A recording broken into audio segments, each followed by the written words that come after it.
Apa yang dimaksudkan dengan pendukunan di sini, kadang-kadang digunakan istilah bomoh, istilah pawang, tukang tilik, tukang ramal, atau yang terbaru pada hari ini dinamakan ustaz. Nama-nama yang sebelumnya tadi itu nama-nama klasik, mungkin dah membawa konotasi, membawa maksud yang buruk sehingga terpaksa dijenamakan semula dengan nama yang murni. Maka jangan terkejut kalau digunakan istilah ustaz bagi merujuk perbuatan-perbuatan yang dilakukan oleh bomoh, pawang, tukang tilik, dukun, tukang ramal. Sebab kadang-kadang tabib, orang yang merawat orang sakit, kalau dulu-dulu dengan herba dan sebagainya, dipanggil bomoh juga. Kerana tukang urut pun mungkin dipanggil bomoh juga. Yang betulkan tulang, chiropractor mungkin dulu bomoh juga. Jadi kita kena jelas apa poin yang haram dalam pekerjaan ini. Yang dimaksudkan ialah perbuatan mendakwa perkara gaib. Dakwaan perkara gaib yang banyak berlaku dalam kalangan pendukunan, bomoh, pawang, ia adalah antara mendakwa perkara di masa hadapan. Mendakwa sesuatu perkara yang akan berlaku atau tidak berlaku di masa hadapan. Ini kita kata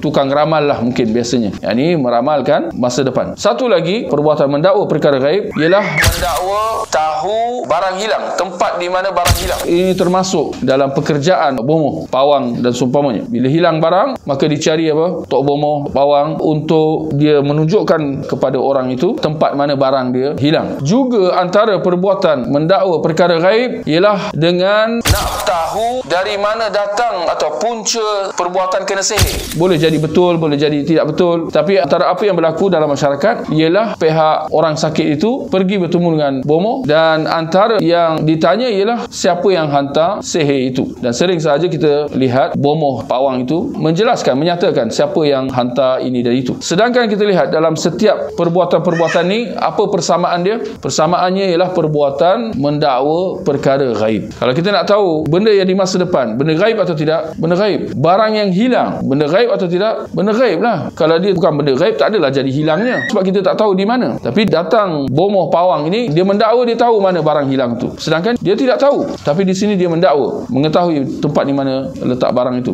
Demikian juga apabila dia dakwa, tahu siapa yang menghantar sihir itu. Ini pun jika benar orang itu benar-benar disihirkan. Boleh jadi saja dia tak kena sihir pun. Tetapi nak kata permainan dan tipu daya daripada bomoh, pawang ini mendakwa bahawa orangnya memang benar-benar telah disihirkan, dan yang melakukannya, menghantar sihir itu ialah si fulan dan sebagainya. Sedangkan perlu ditegaskan bahawa tiada yang mengetahui perkara gaib kecuali Allah. Justru sesiapa yang mendakwa mengetahui perkara gaib ini, pertamanya dia telah mendakwa suatu yang menjadi kuasa mutlak Allah semata-mata. Yang kedua, ada keadaan di mana apa yang disampaikan oleh tok bomoh, tok pawang, tukang ramal itu tentang barang yang hilang dan seumpamanya, ada kala apa yang dia nyatakan itu jadi benar. Ini betul-betul jumpa barang yang hilang itu dan seumpamanya. Tok bomoh itu tak tahu, mustahil dia tahu, sebab kita dah tegaskan bahawa perkara gaib hanya Allah yang tahu. Tapi bagaimana kita nak faham keadaan di mana sepertinya dia tahu? Maka dalam keadaan itu kita tidak dapat lari daripada mengatakan bahawa jelasnya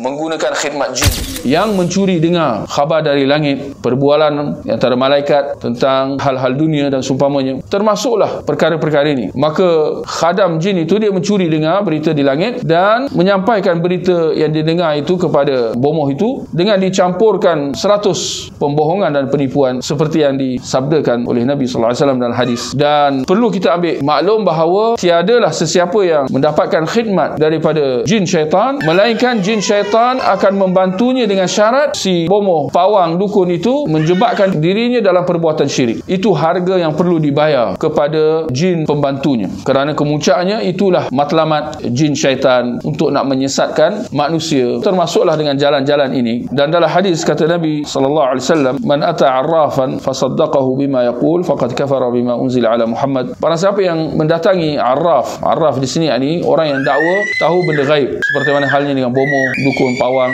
tukang ramal. Barang siapa yang mendatangi orang yang mendakwa tahu perkara gaib, lalu dia membenarkan perkataannya, dia membenarkan perkataan si bomoh itu, maka dia telah kufur dengan apa yang telah diturunkan ke atas Nabi Muhammad sallallahu alaihi wasallam. Ini perbuatan yang sangat bahaya, menjebakkan orangnya tergelincir daripada jalan Islam, terkeluar daripada Islam, jatuh kufur, kata Nabi sallallahu alaihi wasallam.